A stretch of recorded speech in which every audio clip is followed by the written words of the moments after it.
All right, today we're going to be installing a 2-inch lowering kit on a 2016 Veloster. This is the E-Bot kit. It's going to be my first time doing it on one of these. Hopefully I'll be able to help somebody out that's having trouble with them or looking to do one. I don't think it'll take too long. So far she's got the Canon cold air intake on it, and she's got the Turbo Smart blow-off valve on it. And like I said, this is a 2016 kit. We were able to get this one from Summit for, I believe, $200 or $300. It wasn't too bad. But looking at the paperwork here, it says that your 001 is going to be your front, which are the shorter ones, and your 002 is going to be your rears. So to start off, we're going to go ahead and loosen up the lug nuts on the front. Go ahead and get everything loosened so we can jack it up. I'll finish taking them off.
Alright, once we got them loose, we'll go ahead and jack up, get the front wheels off.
Luckily I had this other jack sitting around, but make sure you support your caliper and whole strut assembly and all that, because if you don't, as soon as you take them bolts out of the top of the strut, this whole thing's gonna come falling. Luckily I had one. All my stuff's over at Austin's house and gotta make do with what I got. Alright, so my camera died. I'm gonna try to explain this to y'all the best way I can. To do this, I did it wrong on the other side, but the way you want to do it is you want to pop this little plastic cover off. And then there's a nut down there. I believe it's a 17. Yeah, it's a 17. And what you're going to do is you're just going to loosen that up. Once you loosen that up, you're going to come down here to the bottom. You're going to go ahead and disconnect your little sway bar deal here, and then you're gonna take your brackets off for your brake lines. You got this one for the sensor right here, and that is a 10. Yeah, that's a 10, and the one right below it for your brake line is going to be a 12. Once you get those two off, you're going to put you a jack up under the rotor here. You got a little spot where your control arm goes. I use that spot right there. Put some pressure on it. Once you got some pressure on it, go ahead and loosen up your 2 bolts right here for the strut. Once you do that, go ahead and lower it down. I had to take out the 3 bolts on top of the strut for the top mount. These right here. And I believe they are a 14. Yep, they're 14. And you just got 3 of them. You go ahead and take them out. And then you'll just drop it down. That'll release all the pressure on your spring. Just be careful, keep an eye on it, move it every once in a while to make sure it's not bound up on anything and it's losing its pressure. A safer way to do this, if you got one, is to use a spring compressor tool, and you'll just collapse this spring right here. It'll pull all the tension off of the actual strut, and it'll just be a lot safer for you to pull out and whatnot. But I like to live on the edge a little bit. I'm a little cheapskate, so I just do what I can with what I have. But yeah, once you get all that down, you should be able to just pull the strut right off. No problems with the spring. Once you get your spring off, this is what it's going to look like. It's going to be that, and you're going to have that over your shock. You're just going to pull this off, pull your spring off, and then you're going to put your new one on to where most of this bump stop is covered by your boot here. You don't want to install it upside down because it's barely going to have any coverage on it. It's going to look about like that, and that's not the way it goes. Just put it all the way down there. You'll probably have about 1/4 of an inch sticking out on your new one. But once you do that, you just reverse the process and put everything back up, make sure everything's tight.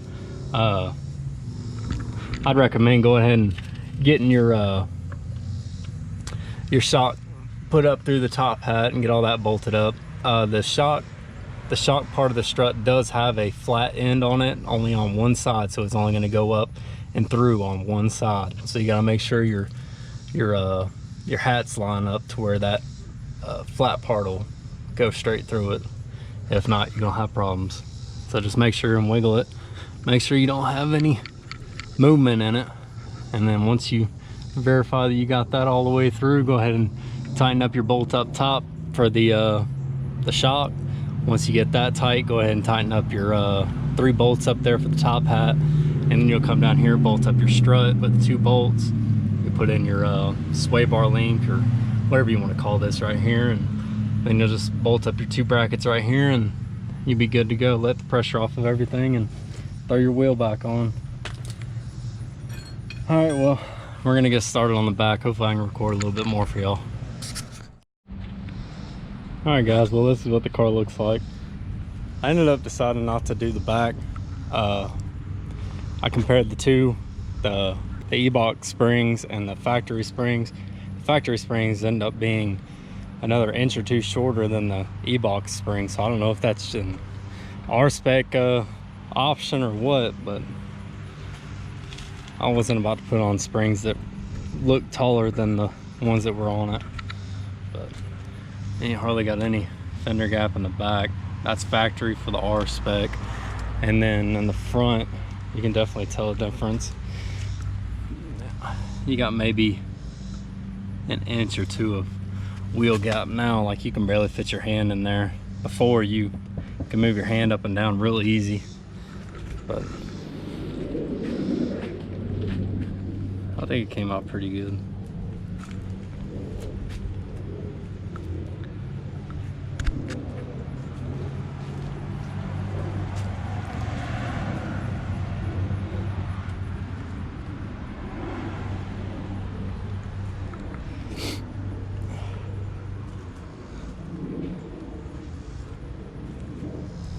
But yeah, this is a 2016. Like I said, I believe it's a 2-inch drop, but not for sure. It's been a while since we got them.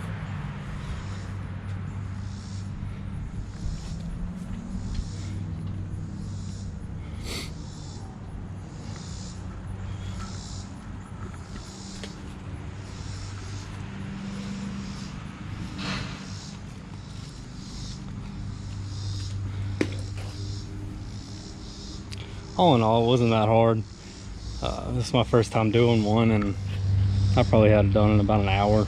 Minus all the cussing and whatnot, it'd probably take about 30 minutes. But yeah, all in all, it wasn't too bad.